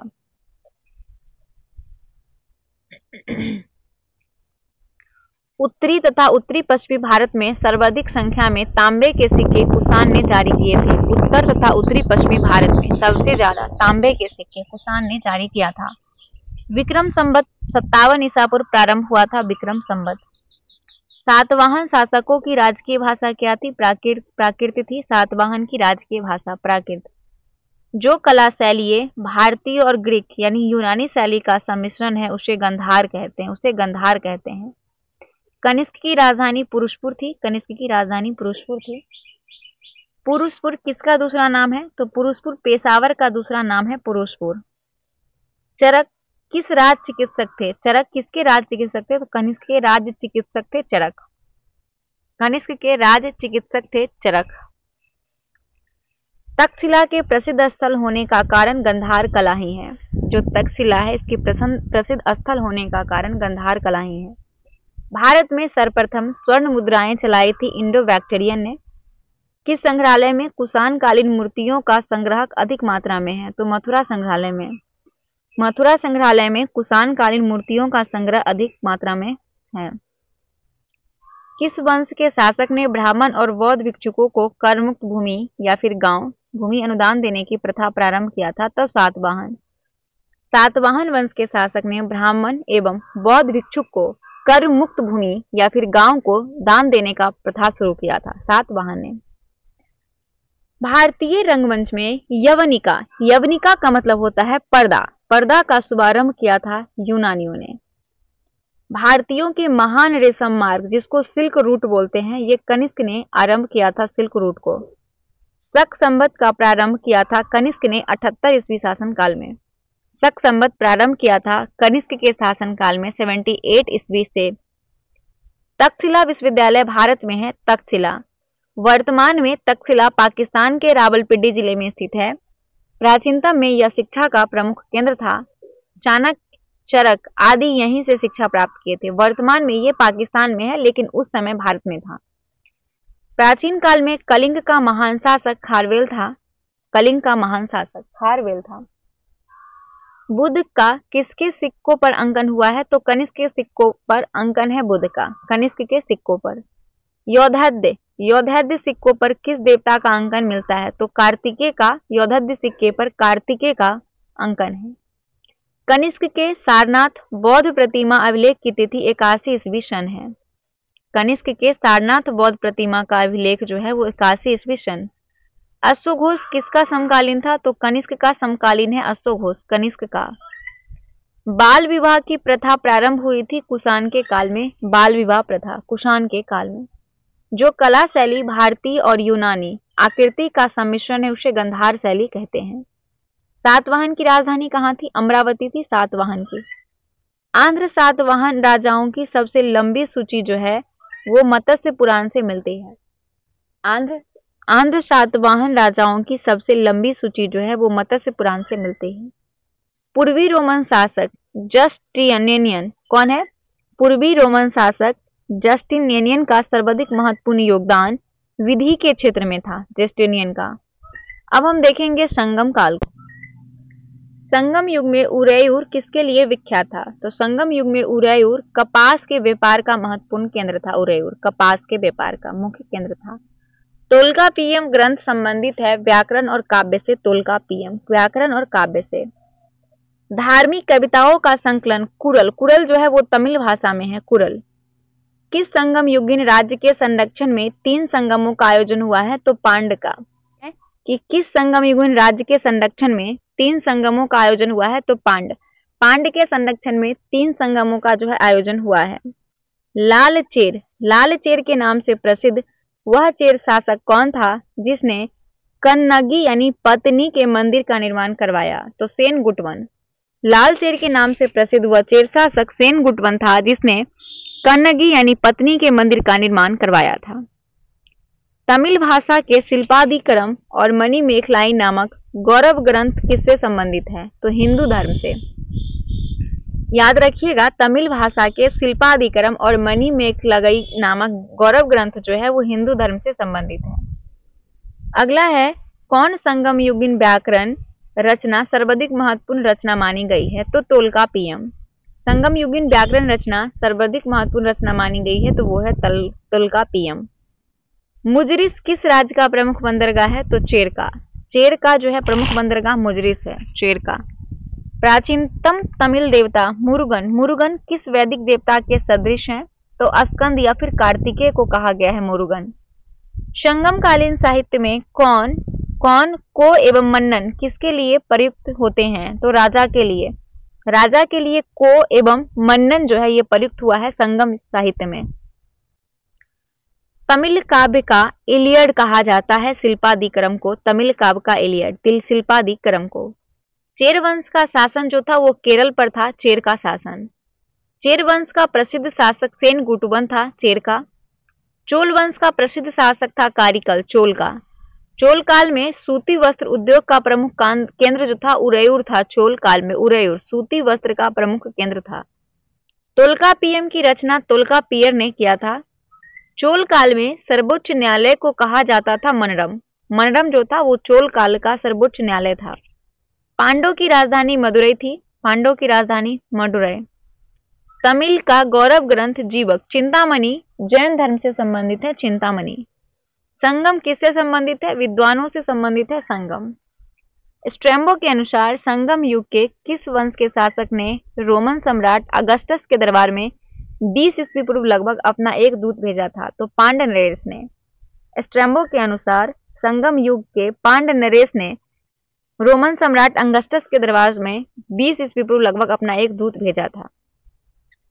तमिल काव्य का ओडिसी किसे कहा गया है? तो मणिमेखलाई को। तमिल काव्य का ओडिसी मणिमेखलाई को कहा जाता है। पुहर या फिर कावेरीपट्टनम की स्थापना कारिकल ने किया था। किसने? कारिकल ने। प्राचीनतम तमिल देवता मुरुगन किस वैदिक देवता के सदृश हैं? तो स्कंद या फिर कार्तिकेय के सदृश हैं मुरुगन। संगमों का आयोजन देखिए, पहली संगम हुई थी, प्रथम संगम मदुरै में अंगतियार या फिर अगस्त ऋषि की अध्यक्षता में पहला हुआ था।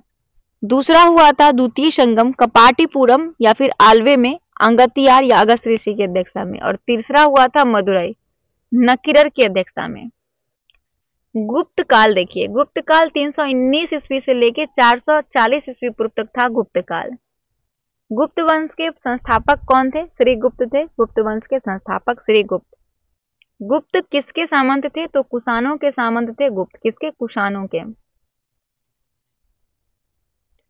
गुप्त शासन के दौरान ऐसा व्यक्ति कौन था जो एक महान खगोल विज्ञानी और गणितज्ञ था? तो वो थे आर्यभट्ट। गुप्त शासन के दौरान आर्यभट्ट जो थे वो महान खगोलविद भी थे और गणितज्ञ भी थे। गुप्त शासकों की सरकारी या दरबारी भाषा संस्कृत थी। गुप्त वंश का वह राजा कौन था जिसने हुनों को भारत पर आक्रमण करने से रोका था? तो वो था स्कंदगुप्त। गुप्त राजवंश के लिए प्रसिद्ध था कला एवं स्थापत्य। गुप्त वंश के लिए प्रसिद्ध था कला एवं स्थापत्य। अजंता कलाकृतियां किससे संबंधित है? तो अजंता की जो कलाकृतियां हैं वो संबंधित है गुप्त काल से। किससे? गुप्त काल से। कवि कालिदास किसके राज कवि थे? तो चंद्रगुप्त द्वितीय विक्रमादित्य जिसको कहा गया है उसके राज कवि थे कवि कालिदास। अजंता चित्रकारी की विषय वस्तु बौद्ध धर्म से संबंधित है। अजंता की किससे? बौद्ध धर्म से। उत्तर गुप्त युग में जो विश्वविद्यालय प्रसिद्ध था वो था नालंदा में। उत्तर गुप्त युग में प्रसिद्ध विश्वविद्यालय नालंदा। एरन अभिलेख का संबंध भानुगुप्त से है। एरन अभिलेख का संबंध भानुगुप्त से। फाहियान किसके शासनकाल में भारत आया था? तो फाहियान चंद्रगुप्त द्वितीय के शासनकाल में फाहियान भारत आया था। भारतीय संस्कृति का स्वर्ण युग यानी गोल्डन एज कहा गया है गुप्त काल को। किसको? गुप्त काल को भारतीय संस्कृति का स्वर्ण युग कहा गया है। फाहियान चीन का निवासी था। फाहियान सेतु बंध का रचनाकार प्रवरसेन द्वितीय ने वाकाटक वंश के शासक था। सेतु बंध के रचनाकार प्रवरसेन द्वितीय थे, ये वाकाटक वंश के शासक थे। किस गुप्तकालीन शासक को कविराज कहा गया है? तो समुद्रगुप्त को कविराज कहा गया है। समुद्रगुप्त को। स्कंदगुप्त को किस स्तंभ लेख में सक्रोपम कहा गया है? तो कहोम स्तंभ लेख में। स्कंदगुप्त को कहोम स्तंभ लेख में सक्रोपम कहा गया है। फाहियान और हेनसोंग ने किनके राज्यों को देखा? तो चंद्रगुप्त विक्रमादित्य एवं हर्षवर्धन को। फाहियान और हेनसोंग। फाहियान चंद्रगुप्त विक्रमादित्य और हेनसोंग हर्षवर्धन। धनवंतरी थे चंद्रगुप्त विक्रमादित्य के राज दरबार के नवरत्न में से एक, जो कि प्रसिद्ध चिकित्सक थे धनवंतरी, है ना। चंद्रगुप्त विक्रमादित्य के नवरत्न में से एक थे धनवंतरी। गुप्तकालीन शासन प्रणाली राजतंत्रात्मक थी। कैसा थी? राजतंत्रात्मक। गुप्त स्थापत्य कला का सर्वोत्कृष्ट मंदिर देवगढ़ का दशावतार मंदिर है। गुप्त स्थापत्य कला का सर्वोत्कृष्ट मंदिर देवगढ़ का दशावतार मंदिर। अजंता की गुफा में किन गुफाओं का निर्माण गुप्त काल में हुआ है? तो 16, 17 और 19। अजंता की गुफा में से 16, 17 और 19 जो है इस गुफा का निर्माण गुप्त काल में हुआ है। अमरकोश के लेखक अमर सिंह जो थे वो चंद्रगुप्त द्वितीय के दरबार में रहते थे। अमरकोश के लेखक अमर सिंह चंद्रगुप्त द्वितीय के दरबार में। गुप्त सामंत 319 से 320 ईस्वी को प्रारंभ करने का श्रेय चंद्रगुप्त प्रथम को दिया जाता है। चंद्रगुप्त प्रथम को। चंद्रगुप्त प्रथम ने गुप्त संवत को प्रारंभ किस उपलक्ष्य में किया था? तो अपने राज्यारोहण के संस्मारक के रूप में। चंद्रगुप्त प्रथम ने गुप्त संवत का प्रारंभ जो किया था अपने राज्यारोहण के याद में किया था। नगरों का क्रमिक पतन किस काल की एक महत्वपूर्ण विशेषता है? तो गुप्त काल की। नगरों का क्रमिक पतन जो है वो गुप्त काल की एक महत्वपूर्ण विशेषता है। किस वंश के शासक ने मंदिर और ब्राह्मण को सबसे अधिक ग्राम अनुदान दिए हैं? तो गुप्त वंश ने। गुप्त वंश के शासक ने मंदिर एवं ब्राह्मणों को सबसे अधिक ग्राम अनुदान में दिए हैं। दिल्ली के मेहरौली के गुंबद उल इस्लाम मस्जिद के प्रांगण में स्थित प्रसिद्ध लौह स्तंभ की स्मृति में चंद्रगुप्त। दिल्ली के महरौली के गुप्त उल इस्लाम मस्जिद के प्रांगण में स्थित प्रसिद्ध लौह स्तंभ जो है वो किसकी स्मृति है? तो चंद्रगुप्त की स्मृति है। कालिदास द्वारा रचित मालविका मित्रम नाटक के नायक थे अग्निमित्र। कालिदास के द्वारा रचित मालविका मित्रम नाटक के नायक थे अग्निमित्र। समुद्रगुप्त की सैनिक उपलब्धियों का वर्णन किस अभिलेख में उपलब्ध है? तो प्रयाग में। समुद्रगुप्त की सैनिक उपलब्धियों का वर्णन प्रयाग में है। किस काल में स्त्री और पुरुषों की बराबरी थी? तो गुप्त काल में स्त्री और पुरुष दोनों की बराबरी थी। भारत का नेपोलियन समुद्रगुप्त को कहा गया है। भारत का नेपोलियन समुद्रगुप्त को। इतिहासकार विसेंट स्मिथ। कौन? विसेंट स्मिथ अपनी पुस्तक अर्ली हिस्ट्री ऑफ इंडिया में समुद्रगुप्त की वीरता एवं विजयों पर मुग्ध होकर उसे भारत का नेपोलियन का संज्ञा दिया है। तक्षशिला विश्वविद्यालय भारत में तक्षशिला विश्वविद्यालय था, लेकिन इसका हम फिर से रिपीट कर दिए हैं कि भारत में अभी नहीं है, पाकिस्तान में है। कहाँ पे? पाकिस्तान में है। किस राजा का एक अन्य नाम देवगुप्त था? तो चंद्रगुप्त द्वितीय का नाम देवगुप्त है। चंद्रगुप्त द्वितीय का नाम देवगुप्त। प्रथम गुप्त शासक जिसने परम भागवत की उपाधि धारण किया वो चंद्रगुप्त द्वितीय था, जिसने परम भागवत की उपाधि धारण किया चंद्रगुप्त द्वितीय। प्रयाग प्रशस्ति किसके सैन्य अभियान के बारे में जानकारी देती है? तो समुद्रगुप्त के बारे में जानकारी देती है प्रयाग प्रशस्ति, समुद्रगुप्त के बारे में। गुप्त सम्राट जिसने हुनों को पराजित किया था वो था स्कंदगुप्त। गुप्त सम्राट जिसने हुनों को पराजित किया था वो था कौन? स्कंदगुप्त। शक विजेता किसे जाना जाता है? तो चंद्रगुप्त द्वितीय को शक विजेता कहते हैं, चंद्रगुप्त द्वितीय को। रजत सिक्के जारी करने वाला प्रथम गुप्त शासक चंद्रगुप्त द्वितीय था, चंद्रगुप्त द्वितीय जिसने रजत सिक्के को जारी किया था, पहला गुप्त शासक था। नगरों का क्रमिक पतन किस काल की एक महत्वपूर्ण विशेषता है? तो गुप्त काल की विशेषता है नगरों का क्रमिक पतन। किस गुप्त शासक ने सर्वप्रथम सिक्के जारी किए? तो चंद्रगुप्त प्रथम ने सबसे पहले सिक्के जारी किए, चंद्रगुप्त प्रथम ने। कौन सा राजवंश हुनों के आक्रमण से अत्यंत विचलित था? तो गुप्त वंश। गुप्त राजवंश ने हुनों के आक्रमण से अत्यंत विचलित था। अजंता गुफा की सरीखी जैसी गुफाएं मध्य प्रदेश में है, बाग धार में। अजंता गुफा की सरीखी जैसी गुफाएं मध्य प्रदेश के बाग या फिर धार में हैं। गुप्त वंश ने किस अवधि में शासन किया? तो 319 से 500 ईस्वी में। 319 से 500 ईस्वी में गुप्त वंश ने जो है शासन किया। बाल विवाह की प्रथा गुप्त काल में प्रारंभ हुआ, बाल विवाह। यूरोपीय भाषा में अनुदित या फिर अनुवादित प्रथम भारतीय ग्रंथ कुमार संभव है, जिसके रचयिता कौन है? कालिदास। यूरोपीय भाषा में अनुदित या फिर अनुवादित प्रथम भारतीय ग्रंथ कुमार संभव है। सती प्रथा का उल्लेख जो है वो एरन अभिलेख में मिलता है, सती प्रथा का उल्लेख। मिहिर कुल का संबंध हुनों से है, मिहिर कुल। गुप्त राजा जिसने विक्रमादित्य को पदवी ग्रहण की थी वो चंद्रगुप्त द्वितीय था। गुप्त राजा विक्रमादित्य की पदवी धारण किया था वो चंद्रगुप्त द्वितीय था। गुप्त काल में उत्तर भारतीय व्यापार किस पतन से संचालित होता था? तो ताम्रलिपित से। ध्यान रखेंगे कि गुप्त काल में उत्तर भारतीय व्यापार ताम्रलिपित पतन से संचालित होता था। गुप्त शासक द्वारा जारी किए गए चांदी के सिक्के को रूपक कहते थे। गुप्त काल में जारी किए गए चांदी के सिक्के को रूपक कहते थे। किस गुप्त शासक को नालंदा विश्वविद्यालय का संस्थापक माना जाता है? तो कुमारगुप्त प्रथम को। कुमारगुप्त प्रथम को नालंदा विश्वविद्यालय का संस्थापक माना जाता है। पुंड्रवर्धन भुक्ति यानी प्रांत अवस्थित थी उत्तर बंगाल में। पुंड्रवर्धन भुक्ति कहाँ पे? बंगाल में। वह प्रथम भारतीय विद्वान कौन था जिसने गणित को एक पृथक विषय के रूप में स्थापित किया? तो वो आर्यभट्ट था।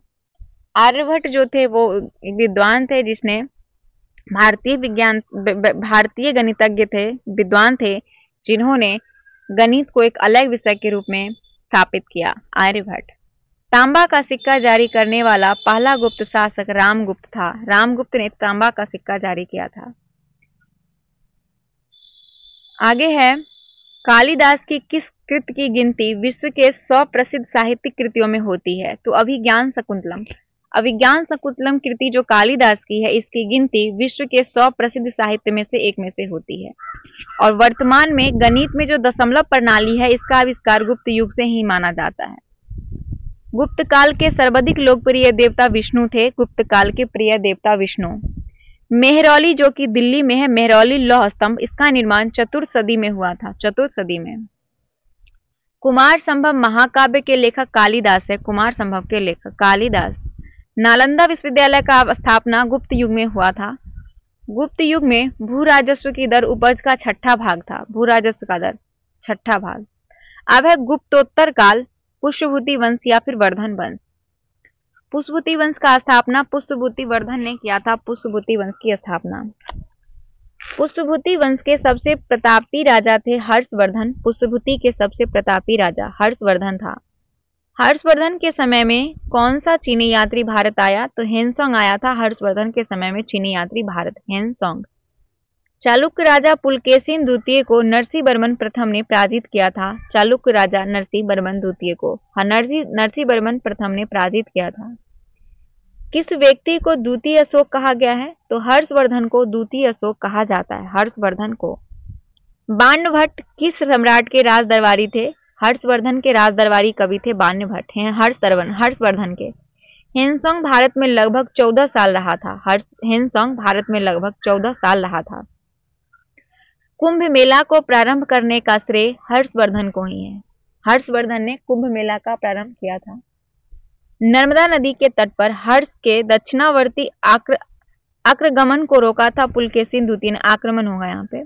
नर्मदा नदी पर सम्राट हर्ष के दक्षिणावर्ती आक्रमण को पुलकेशिन द्वितीय ने रोका था।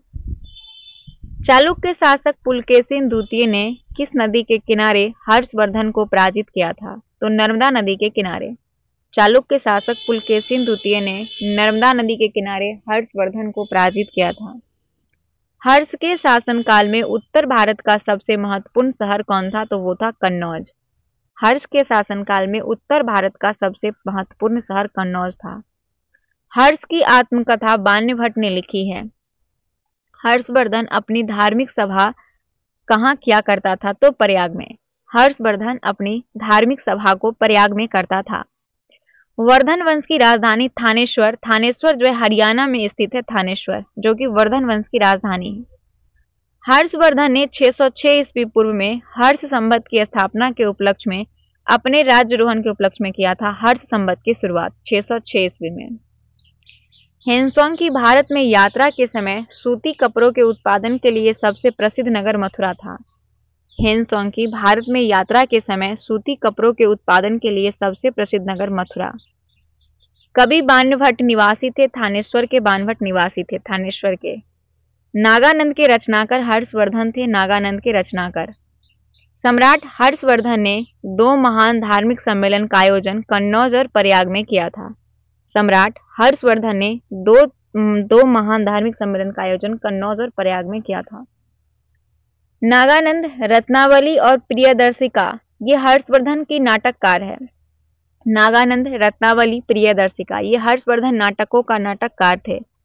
गुज्जरों को किस शासक ने पराजित किया था? तो हर्षवर्धन ने गुज्जरों को पराजित किया था, हर्षवर्धन ने।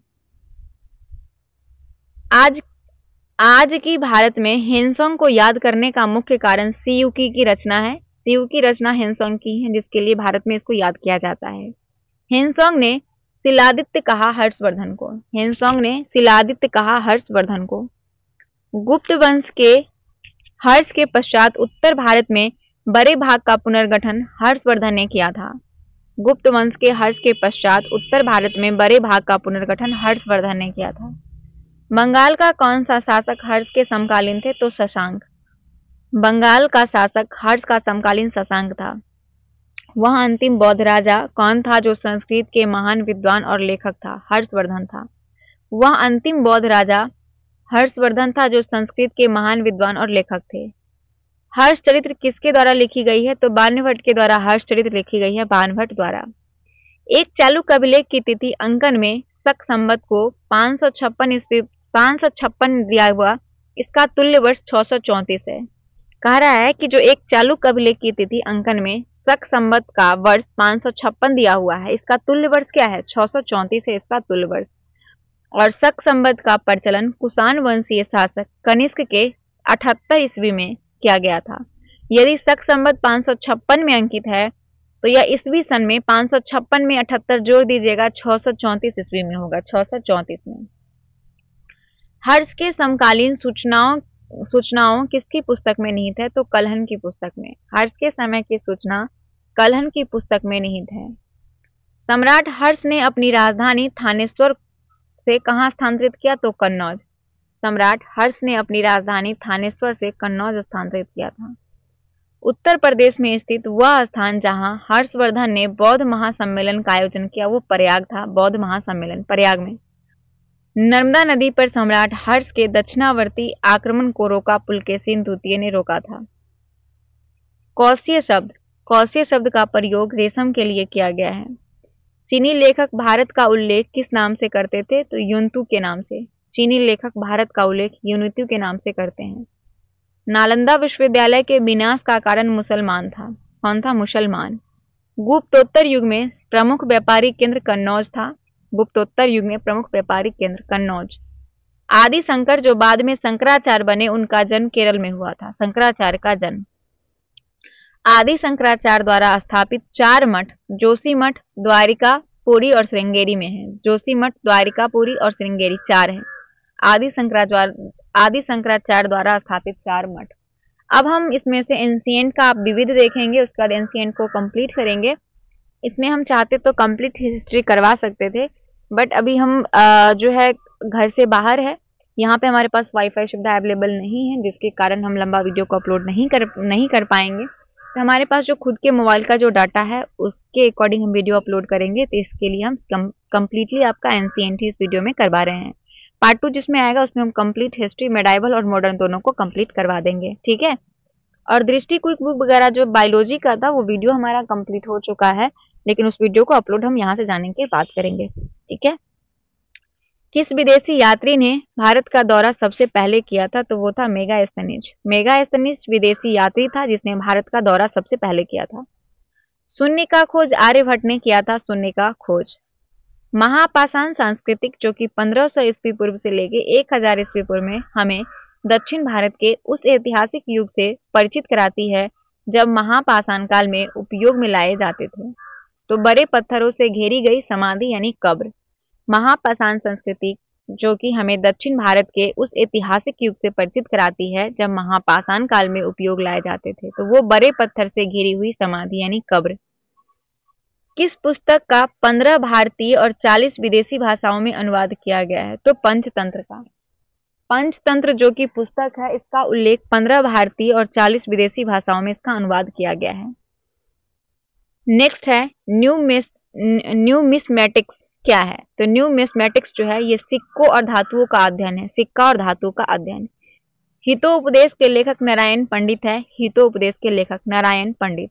नाट्य शास्त्र की रचना भरत मुनि ने किया था। नाट्य शास्त्र की रचना। इतिहास के पिता की पदवी सही अर्थों में किससे संबंधित है? तो हेरोडोटस से संबंधित है, फादर ऑफ हिस्ट्री। प्राचीन नगर तक्षशिला। तक्षशिला स्थित है सिंधु और झेलम के बीच जो है तक्षशिला स्थित है सिंधु और झेलम के बीच। वह अंग्रेज कौन था जिसने सबसे पहले भागवत गीता का अंग्रेजी में अनुवाद किया? तो चार्ल्स बिलिंगसन। चार्ल्स बिलिंगसन वो पहले अंग्रेज थे जिसने भगवत गीता का अंग्रेजी में अनुवाद किया। पुरापाषाण काल में आदि मानव के मनोरंजन के साधन थे शिकार। आदि मानव के मनोरंजन का शिकार था मनोरंजन का साधन। किसको चाल्कोलिथिक एज कहा जाता है? तो ताम्रपाषाण युग को चाल्कोलिथिक कहते हैं। ताम्रपाषाण युग को। स्वप्नवास दत्ता के लेखक भास हैं। स्वप्नवास दत्ता के लेखक भास। नालंदा विश्वविद्यालय तर्कशास्त्र के लिए प्रसिद्ध है। नालंदा विश्वविद्यालय तर्कशास्त्र के लिए। उस स्रोत का नाम बतलाइए जो प्राचीन भारत के व्यापारिक मार्गों पर मौन है। तो वो है मिलिंदोपन। मिलिंदोपन जो है प्राचीन भारत के व्यापारिक मार्ग पर मौन है।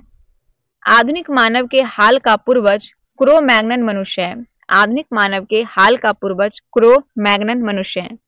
ईसा की प्रारंभिक सदियों में भारत और रोम के बीच घनिष्ठ व्यापारिक संबंध की सूचना आर्किमेंडू की खुदाई से प्राप्त होती है। ईसा की प्रारंभिक सदियों में भारत और रोम के बीच घनिष्ठ व्यापारिक संबंध की सूचना आर्किमेंडू पुरास्थल की खुदाई से प्राप्त होती है। आधुनिक देवनागरिक लिपि के प्राचीनतम रूप ब्राह्मी है। आधुनिक देवनागरिक लिपि का प्राचीनतम रूप ब्राह्मी है। मानव द्वारा सर्वप्रथम प्रयुक्त अनाज चावल था। मानव के द्वारा प्रयुक्त सबसे पहले अनाज कौन था? चावल। काव्य शैली की प्राचीनतम नमूना किसके अभिलेख में मिलता है? तो रुद्रदामन के अभिलेख में। काव्य शैली की प्राचीनतम नमूना रुद्रदामन के अभिलेख में मिलता है। कौन सा बंदरगाह पोडेकू के नाम से दी पेरिपल्स ऑफ इरिथ्रेयन सी यानी लाल सागर का भ्रमण के अज्ञातनामा लेखक को ज्ञात है? तो आर्किमेंडू। आर्किमेंडू बंदरगाह है जो कि पोडेकू नाम से दी पेरिपल्स ऑफ द एरिथ्रियन सी जिसका हिंदी अनुवाद है लाल सागर का भ्रमण के अज्ञातनामा लेखक को ज्ञात था। आर्किमेंडू। ताम्रस्य यानी ताम्रपाषाण काल में महाराष्ट्र के लोग मृतकों के घर के फर्श के नीचे किस तरह पर रखकर दफनाते थे? तो उत्तर से दक्षिण की ओर जो है मृतकों को रख के दफना देते थे घर के अंदर महाराष्ट्र के लोग। भीमबेटका। भीमबेटका गुफा के शैल चित्र के लिए प्रसिद्ध है भीमबेटका। प्राचीन भारत में कौन सी लिपि दाईं से बाईं ओर लिखी जाती है? तो खरोष्टी लिपि प्राचीन भारत में दाईं से बाईं लिखी जाती थी। खरोष्टी। मालती माधव के लेखक भवभूति हैं। मालती माधव के लेखक। मुद्रा राक्षस नामक पुस्तक के लेखक विशाख दत्त हैं। मुद्रा राक्षस के लेखक। किस वंश के राजाओं ने खजुराहो में स्थित मंदिरों का निर्माण करवाया? तो चंदेल वंश ने। चंदेल वंश के राजा ने खजुराहो स्थित मंदिर का निर्माण करवाया। आबू का जैन मंदिर संगमरमर से बना है। आबू का जैन मंदिर संगमरमर से। एलिफेंटा की गुफा मुख्यतः किस धर्म के मतलम्बियों के उपयोग के लिए काट कर बनाई गई है? तो शैव धर्म। एलिफेंटा की गुफा मुख्यतः जो है किस धर्म के? तो शैव धर्म के मतलम्बियों के उपयोग के लिए काट कर बनाई गई है। एलिफेंटा के प्रसिद्ध सैल को काटकर बनाए गए मंदिर का श्रेय राष्ट्रकूट को दिया जाता है। राष्ट्रकूट को दिया जाता है। अजंता और एलोरा की गुफा किस नगर में स्थित है? तो औरंगाबाद में है अजंता और एलोरा, औरंगाबाद महाराष्ट्र में। कोणार्क का सूर्य मंदिर नरसिंह देव बर्मन ने बनवाया था। कोणार्क का सूर्य मंदिर नरसिंह देव बर्मन ने। किस मंदिर को काला पैगोंडा के नाम से जानते हैं? तो कोणार्क का सूर्य मंदिर, ब्लैक पैगोंडा यानी काला पैगोंडा के नाम से जानते हैं कोणार्क के सूर्य मंदिर को। अब यहाँ से मध्यकालीन भारत स्टार्ट हो जाएगा और आपका आधुनिक भारत, तो उसे हम नेक्स्ट वीडियो में देखेंगे। जैसा कि मैं आपको रीजन बताई कि हमारे पास नेट का सुविधा भी वाईफाई यहाँ पे अवेलेबल नहीं है, तो ज़्यादा डाटा हम नहीं यूज़ कर सकते हैं। इसके लिए हम इस वीडियो को यहीं पे एंड करते हैं। तब तक आप लोग एनसीएंट को कंप्लीट कीजिए। तो वीडियो पसंद आए तो लाइक कीजिएगा। चैनल पे पहली बार आए होंगे तो चैनल को सब्सक्राइब कर लेंगे और वीडियो को ज़्यादा से ज़्यादा शेयर करेंगे। मिलते हैं नेक्स्ट वीडियो के साथ, तब तक के लिए धन्यवाद। जय हिंद, जय भारत।